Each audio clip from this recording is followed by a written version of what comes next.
Beliau cuma baca Allah 3 kali, itu yang pegang pedang jatuh. Tapi Allahu Akbar kita sudah banyak yang sia-sia, karena kita Allahu Akbar dengan nafsu, Allahu Akbar dengan akal, bukan Allahu Akbar dengan kolbu dan ruh. Jika Allahu Akbarnya dengan kolbu, meledak itu, dapat menggetarkan kolbu. Jika dengan ruh, maka akan menyampaikan kehadiran Allah Subhanahu wa ta'ala.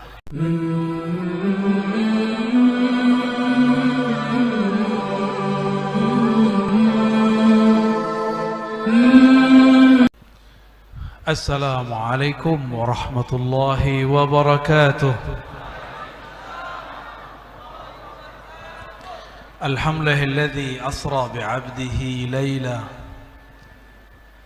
من المسجد الحرام إلى المسجد الأقصى والحمد لله الذي بنعمته جمعنا في هذا المسجد المبارك إن شاء الله. أشهد أن لا إله إلا الله وأشهد أن محمدا عبده ورسوله. اللهم صل وسلم وبارك على سيدنا محمد. Yang di belakang nggak bisa lihat ya, saya berdiri.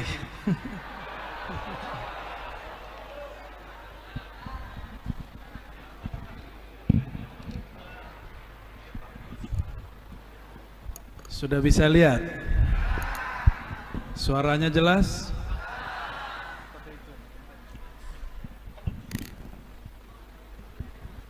Yang ini dhaif.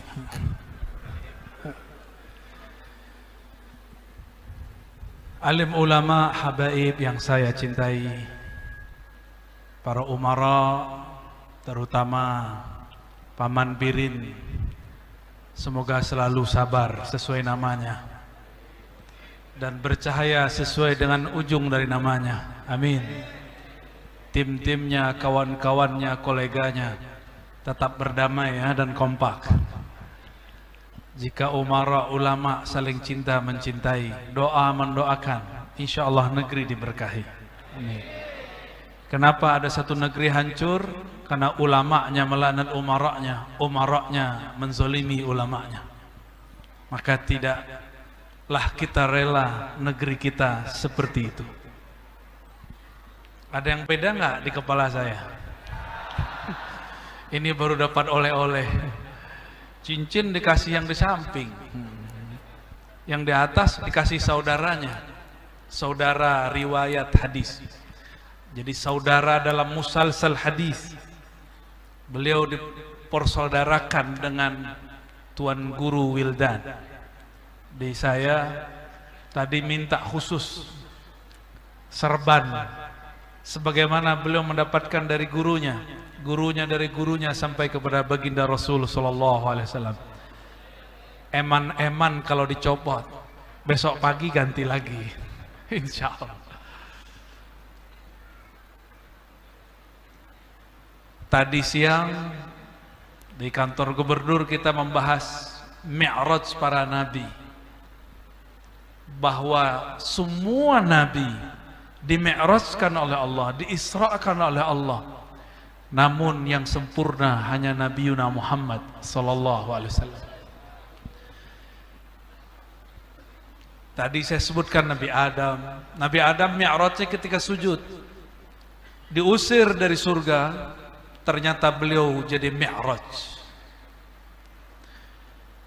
Nabi Yunus terlempar dalam perut ikan, itulah beliau mi'raj. Dan doanya hampir sama dengan Nabi Adam. Bedanya Nabi Adam memulai dengan Rabbana zalamna, ya Allah kami yang salah. Sedangkan Nabi Yunus memulai dengan la ilaha illa anta. Di ujungnya inni kuntu minaz zalimin, zalim. Ya Allah aku yang salah. Maka mi'rajnya seorang mukmin ketika dia merasa dirinya salah di hadapan Allah. Di saat itulah ruhnya diangkat oleh Allah Subhanahu wa ta'ala. Kenapa sholat kita tidak diangkat? Karena kita belum mengaku salah. Maka saya suka gonta-ganti baca iftitah. Ada wajah tu, Ada satu lagi, Allahumma ba'id baini, ya Allah jauhkan antara aku dan dosaku. Dosaku banyak ya Allah, seperti Engkau menjauhkan antara timur dan barat. Bersihkan aku ya Allah. Itu salah satu yang favorit. Itu bukan urusan Muhammadiyah sama NU, nggak ada urusan. Belum ada NU, belum ada Muhammadiyah, hadis itu sudah ada. Ya. Nabiullah Ibrahim, ini belum kita sebutkan tadi siang. Ini untuk menggenapi malam ini. Nabiullah Ibrahim alaihissalam bergelar Al-Khalil. Beliau dimi'rajkan oleh Allah ketika dilempar masuk api. Api pun menjadi dingin karena Allah berfirman, ya nar kuni bardan wa salaman ala Ibrahim. Itulah sejarah pertama yang tertulis di dalam Al-Quran. Api ditugaskan Allah bukan memanaskan, tapi jadi AC. Ya nar kuni bardan. Barulah saya faham kenapa energi listrik ketika diolah bisa menjadi dingin. Itulah AC. Listrik dari api, tapi dengan izin Allah diilhamkan kepada hamba-hambanya menjadi AC yang sejuk dan dingin. Itulah yang terasa pada Sayyidina Ibrahim. Di saat beliau dilempar, malaikat Jibril temannya datang. Hei Ibrahim, maukah engkau aku bantu? Apa jawaban Nabi Ibrahim? Hasbunallah wa ni'mal. Inilah ruhnya terus naik. Cukuplah Allah penolongku, cukuplah Allah wakilku. Maka kalimah ini lebih dahsyat daripada kalimah Nabi Adam.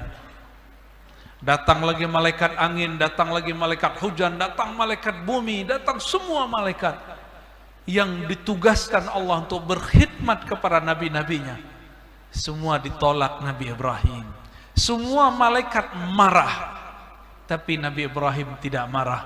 Wajar kalau para nabi bukan dari kalangan malaikat, tapi dari kalangan manusia. Meskipun tubuh kita terlihat lemah, ternyata ruhani nabi-nabi kita sangat kuat. Bayangkan seandainya malaikat Jibril yang jadi rasul, dibakar balik. Coba-coba bakar saya, dibakar balik. Untung nabi kita bukan malaikat. Susah bangun sedikit, dibakar tuh rumahnya tuh. Jadi ternyata manusia yang kenal Allah lebih sabar daripada malaikat-malaikat muqarrabin. Paham kenapa manusia jadi khalifah di muka bumi? Tapi manusia yang tidak kenal Allah pun lebih hina dari binatang ternak. Nauzubillah min dzalik. Pendek kata, sampailah kepada Mi'raj Nabi Ibrahim. Sekarang pindah ke Nabi Muhammad sallallahu alaihi wasallam. Setiap nabi ada Mi'rajnya. Kepanjangan kalau diceritakan. Nabi Musa pingsan dulu baru Mi'raj.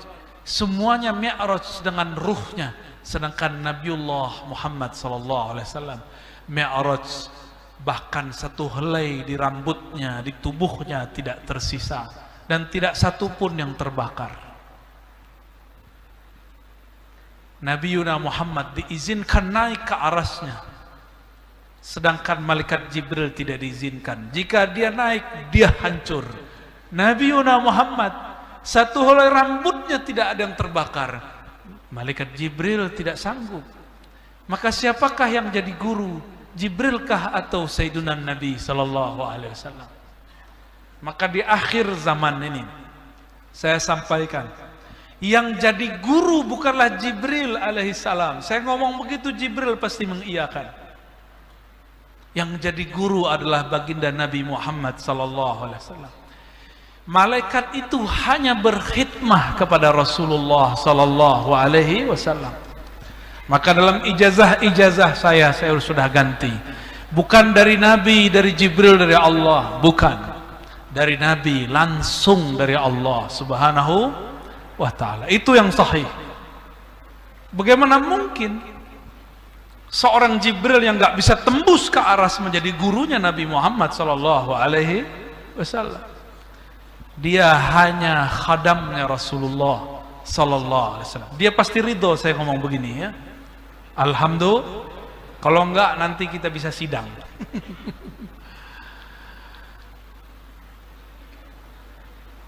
Suatu kali kata Abu Dzar, Ummu Hani, Abu Hurairah, Anas bin Malik sepakat yang paling tepat periwayatnya adalah Ummu Hani. Tengah malam tiba-tiba datang dua malaikat, Jibril dan Mikail, diperintahkan Allah untuk berkhidmah kepada baginda Nabi Muhammad sallallahu alaihi wasallam. Beliau terbangun. Lalu inilah sejarah kedua kali setelah umur 7 tahun dibedah dadanya, dikeluarkan jantungnya, dibersihkan, lalu disiramkan air iman, air zam-zam, ma'u iman, ma'ul hikmah, dikembalikan. Karena yang membersihkannya malaikat, karena yang membedahnya malaikat, maka tiada luka. Coba yang membedahnya manusia, pasti terluka. Lalu dipanggillah binatang tercepat di alam semesta, namanya buraq. Buraq ini di mana dia memandang terakhir, sampailah dari sana. Buraq dari kata barq yang berarti kilat, kendaraan tercepat yang ada di alam semesta.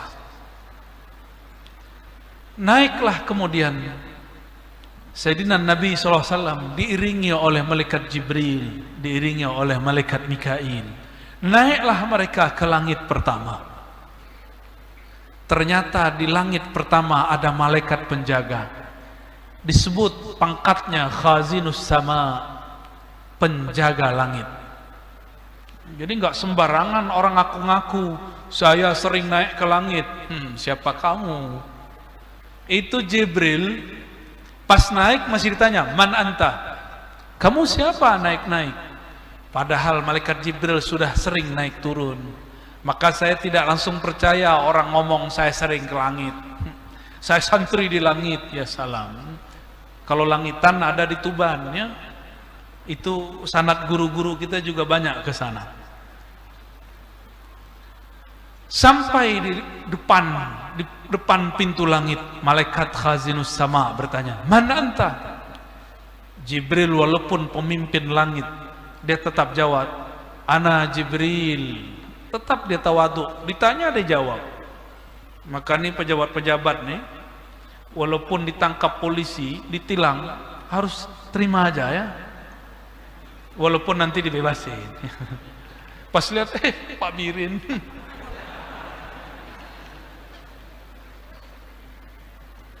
Jangan seperti yang ada di berita-berita itu.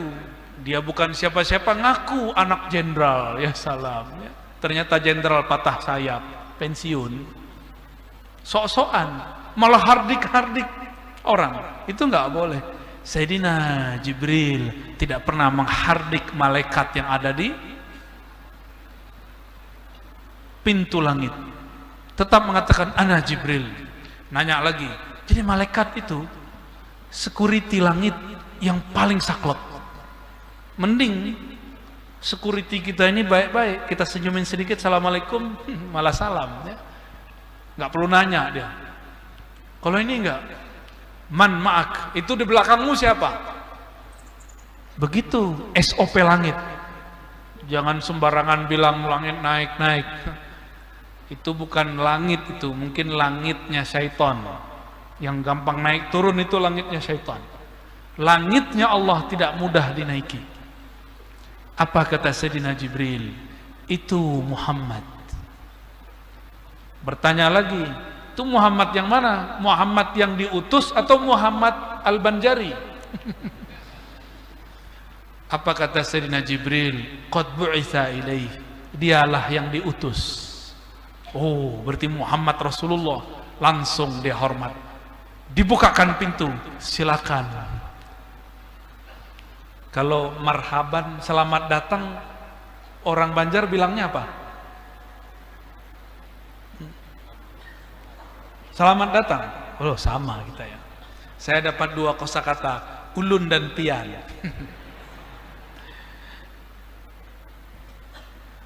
Sampailah di langit pertama. Ternyata di situ ada Nabi Adam alaihissalam. Ada Nabi siapa? Nabi Adam alaihissalam. Di riwayat Bukhari itu tidak disebutkan di mana ini. Cuma di satu riwayat dikatakan ini Nabi Adam di langit pertama. Beliau melihat ke kanan senyum, melihat ke kiri nangis. Bertemu Nabi Muhammad, disapa.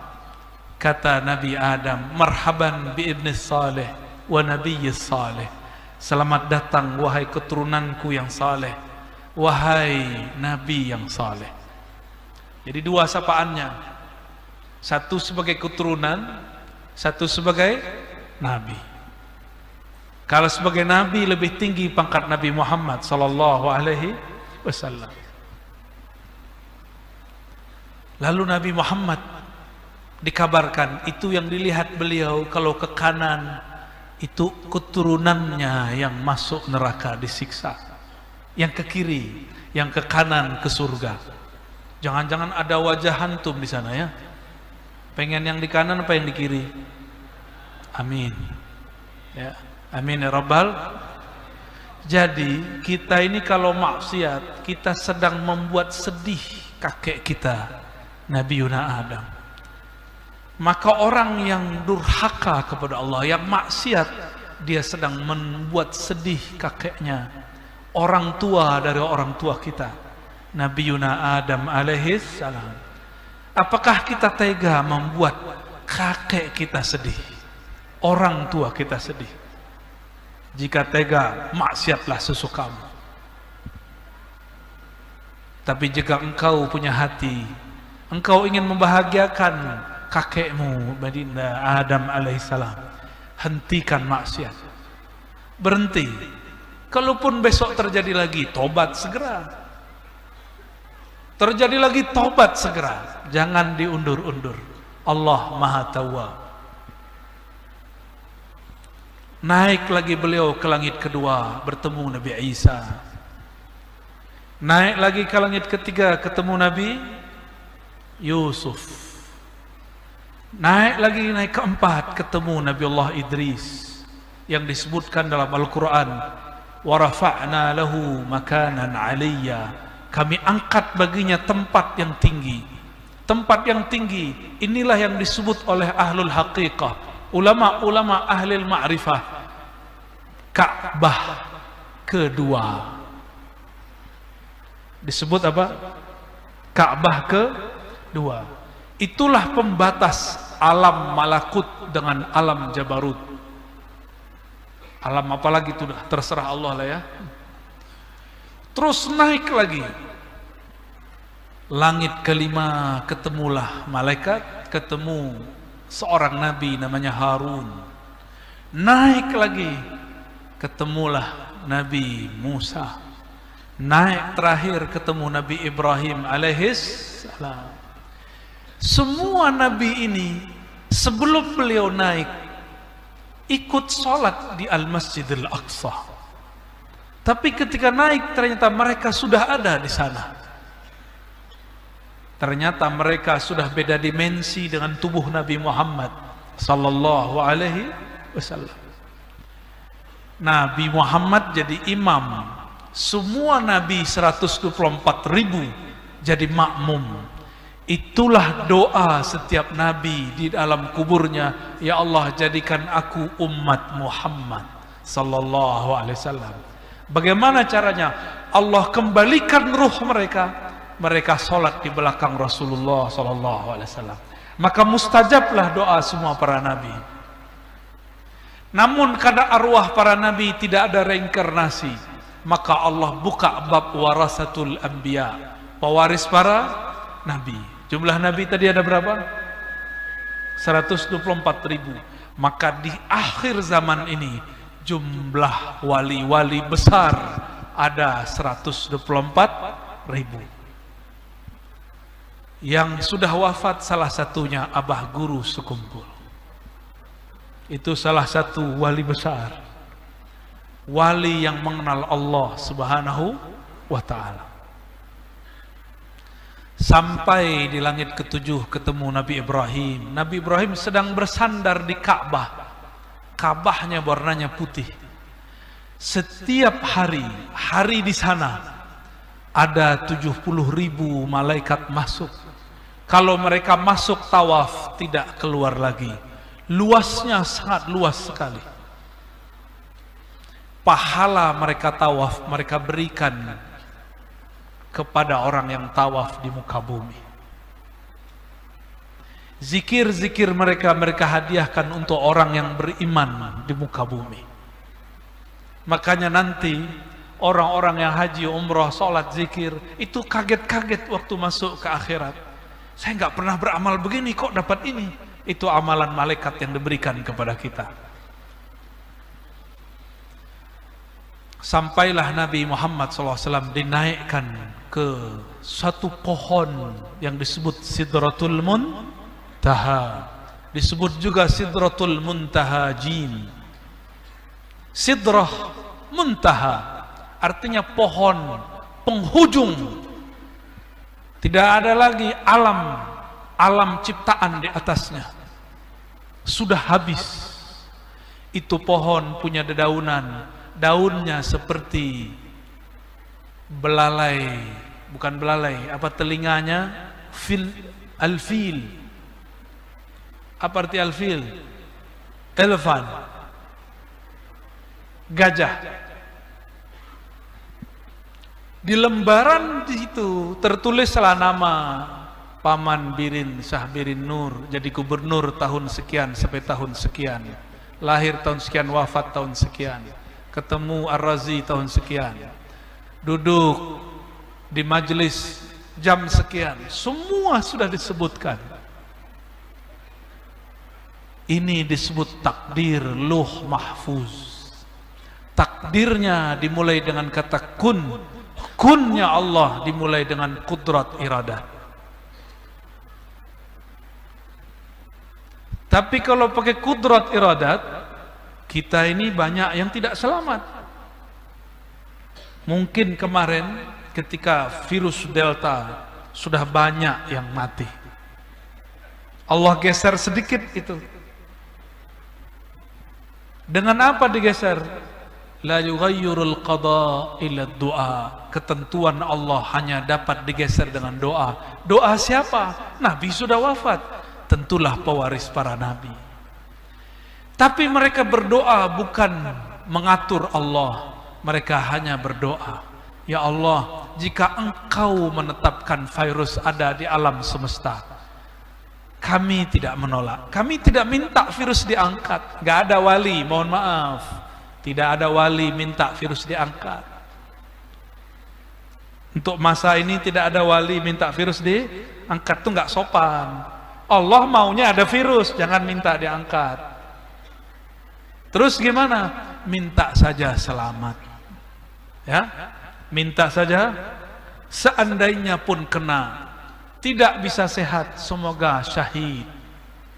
Ya, karena ini sudah takdir dari Allah. Tiada negara kecuali corona masuk, benar. Tapi alhamdulillah Allah izinkan kita. Orang Indonesia ini rata-rata muslim. Orang Islam energi imunitasnya kalau bermajelis.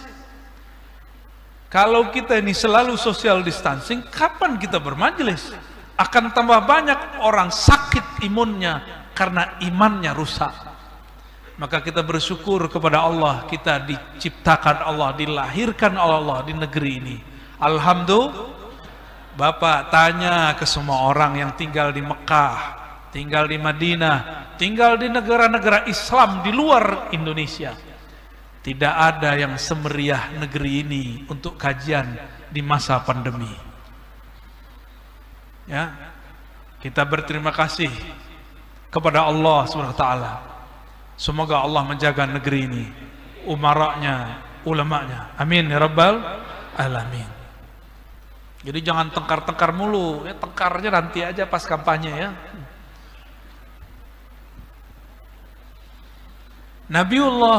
Nabiuna Muhammad sallallahu alaihi wasallam, beliau mendengar suara al-aqlam, suara pena menggores, dan suaranya, tintanya kemudian mengering. Nabiuna Muhammad SAW menyaksikannya. Terus naik.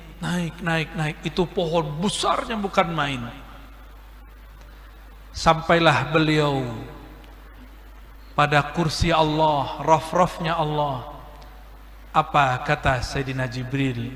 Wahai Muhammad, inilah ujung dari Sidratul Muntaha yang boleh aku temani. Setelah ini engkau langsung dipanggil oleh Allah Subhanahu wa ta'ala. Itulah yang disebut dalam Al-Quran, ya. Fakana qaba qausaini au adna. Naiklah terus Nabi Muhammad sallallahu alaihi wasallam ke arasnya. Ternyata aras itu juga berlapis-lapis. Imam Ibn Arabi menyebutkan 15 lapis. Ada juga guru saya mengatakan 14 lapis. Tapi satu lapis ada 7 tingkat. Satu tingkat lebih luas dari langit dan bumi. Kali aja 14 kali 7 kali 7 langit, 7 bumi. Maka wajarlah disebut aras itu azim, Rabbul Arsyil azim. Besarnya bukan main. Coba perhatikan, Jibril bisa naik? Enggak. Yang boleh naik siapa? Nabi Muhammad sallallahu alaihi wasallam. Ruhnya para nabi boleh naik, tapi tidak sampai ke puncaknya. Puncak daripada aras, disitulah Rasulullah sujud, kharra sajida, menerima titah dari Allah 50 solat. Jadi Nabi Muhammad di sana bukan begini ngeliatin Allah, bukan. Itu kan bayangan anak SD itu, ya. Begini, emang berani melihat Allah? Coba ketemu Paman Birin aja berani nggak natap muka dia, adap-adapan? Nggak berani. Kalau saya berani. Lihat sini Paman Birin. Tuh. Kita ketemu guru yang sangat karismatik, tatap wajah kita nggak berani, kecuali rame-rame begini, ya nggak? Coba berdua nggak berani. Sam'an wa ta'atan. Di sini apa tuh sendi kodauh itu apa di sini? Apa istilahnya? Nggak ada. Pasti ada lah. Ada ya? Kalau di Jawa tuh sendi kodauh. Ya, nggak berani natap, nggak berani. Apalagi memandang Allah. Maka yang disebut musyahadah, memandang Allah, bukanlah natap-natap Allah, nggak ada yang berani. Syuhud musyahadah, memandang itu adalah beliau bersujud. Beliau bersujud. Begitu dalam riwayatnya. Dititahkan kepada Nabi Muhammad sallallahu alaihi wasallam, wajib 50 kali. Maka beliau turunlah lewat langit ke-7. Tapi sampai di langit ke-6, Nabiullah Musa stop. Bro Muhammad, tunggu. Aku mau tahu bocoran aras apa. Itu Nabi Musa nggak tahu. Jadi Nabi itu nggak mengerti tingkatan Nabi di atasnya. Sampai begitu. Nabi Musa pun tidak tahu yang terjadi pada Nabiuna Muhammad sallallahu alaihi wasallam. Begitu tingginya makom Nabi kita. Nabi Muhammad pura-pura polos itu, ya. Nabi Muhammad kan biasa. Beliau ini pintar memerankan sesuatu. Sampai di langit ke-6 ditanya oleh Nabi Musa, "Hei, bro Muhammad, ada pesan apa dari aras?"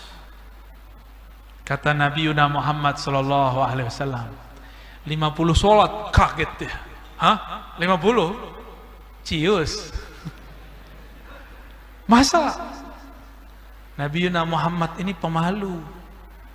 Beliau ini asyaddu hayaan, sangat pemalu. Dikasih 50 beliau turun.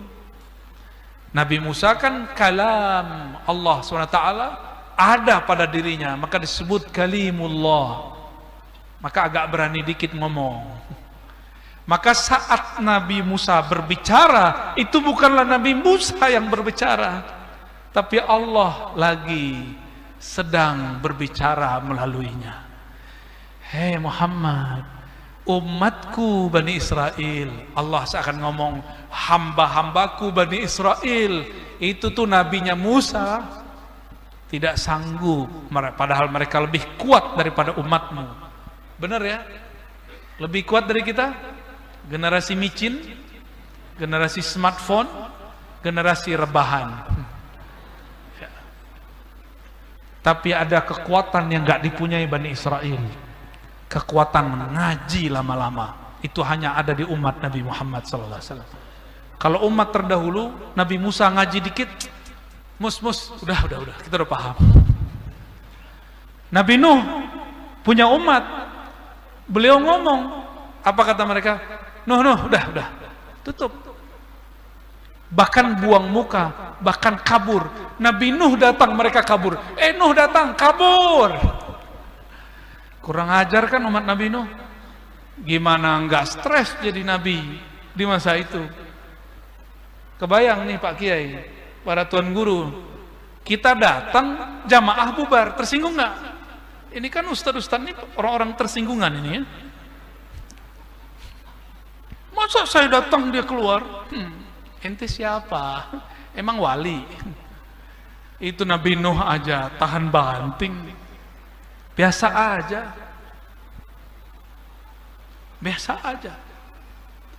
Ini kekuatan umat Nabi Muhammad sallallahu alaihi wasallam. Antum cari ke umat sebelumnya, tidak ada yang sanggup duduk lama seperti yang hadir malam ini. Alhamdulillahirabbil. Kita cuma ini modal kita, ngaji. Nggak ada lagi, mau modal apa lagi? Sholat nggak khusyuk, sedekah nggak ikhlas, puasa ngeluh, apalagi haji umroh ria, posting lagi mendengarkan azan di Masjidil Haram. Tuh sum'ah tuh. Makanya Allah marah, nggak dibolehin sekarang haji umroh ya. Kita nggak tahu tahun ini ada haji apa enggak. Seharusnya kita berangkat nggak jadi berangkat lagi deh ya. Ya sudahlah. Yang penting Allah ridho. Ya. Kata Nabi Musa, umatku banyak yang kuat-kuat tapi tidak satu pun sanggup. Udah minta rukhsah, minta dikurangi. Karena yang ngomong itu Allah lewat Nabi Musa, maka Nabi Muhammad naik. Kalau Nabi Musa bin Imran yang ngomong, untuk apa Nabi Muhammad naik? Ini yang jarang diungkap ya. Oh, Allah lagi nitipin kalam lewat Nabi Musa. Ya udah naik. Sampai 5 kali naik. Maka beliau kemudian masih dibilang oleh Nabi Musa, udahlah kalau bisa nggak ada sama sekali.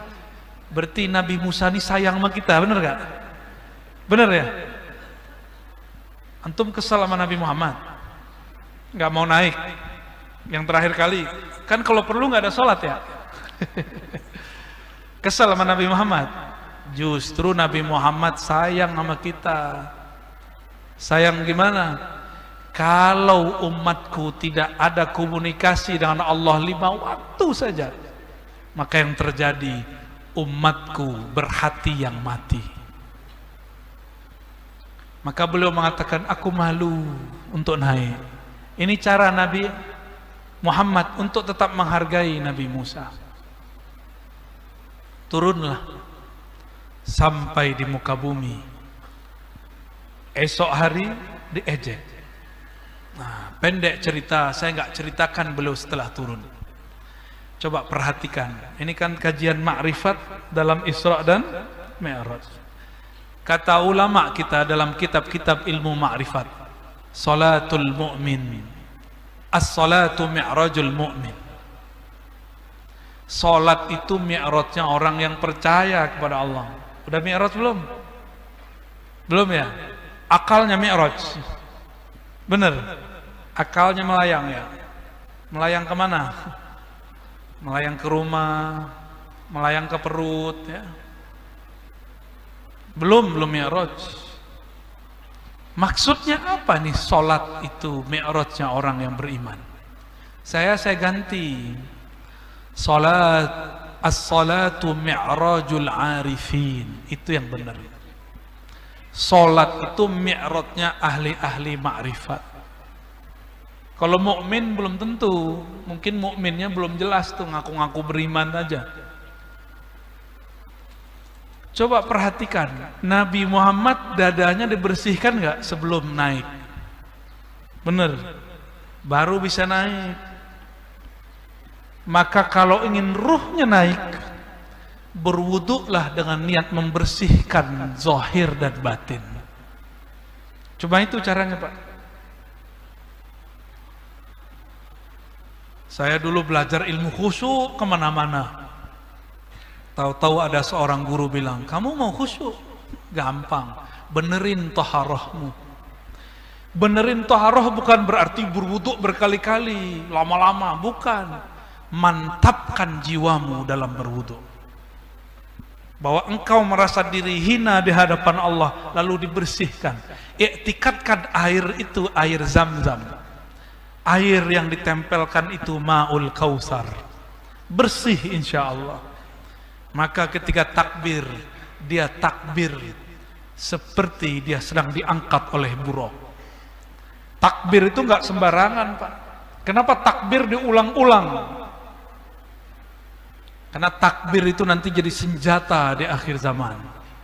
Dalam hadis yang sahih dikatakan umat Islam, tentara Al-Imam Al-Mahdi di akhir zaman, nggak lama lagi nih, jika berperang menaklukkan Rum, cukup dengan takbir, semuanya luluh lantak. Kok bisa? Teringat kisah Nabi Muhammad dihadang, dihunuskan pedang. Beliau cuma baca Allah 3 kali, itu yang pegang pedang jatuh. Tapi Allahu Akbar kita sudah banyak yang sia-sia. Karena kita Allahu Akbar dengan nafsu, Allahu Akbar dengan akal, bukan Allahu Akbar dengan kolbu dan ruh. Jika Allahu Akbarnya dengan kolbu meledak, itu dapat menggetarkan kolbu. Jika dengan ruh, maka akan menyampaikan kehadiran Allah Subhanahu wa ta'ala. Itulah yang dikatakan oleh salah satu guru saya, takbir diangkat, sholat sempurna. Apa maksudnya? Takbir Allahu Akbar, Allah Maha Besar. Bukanlah Allah besar karena kita yang membesarkan, tapi itu pengakuan, ya Allah, Engkau benar-benar besar, kami tiadalah ada.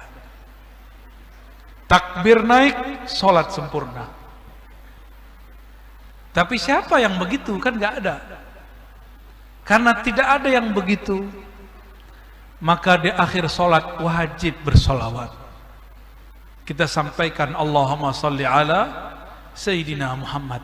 Harapannya sholat yang dibawa oleh baginda Nabi Muhammad itu disyafaati, supaya dianggap sempurna di sisi Allah Subhanahu wa ta'ala. Inilah yang saya jelaskan di banyak tempat. Lebih wajib sholawat atau sholat? Tanpa sholawat, sholat nggak diangkat. Mana yang lebih wajib? Bukan berarti nggak usah sholat, itu salah paham ente. Ya, enak aja. Sebelum ada sholat, Allah sudah sholawat, benar nggak? Innallaha malaikatahu yusholluna 'alan nabi. Sebelum ada haji umrah, sebelum ada zakat, sebelum ada baca Quran, Allah sudah sholawat. Berarti lebih wajib mana? Lebih wajib sholawat.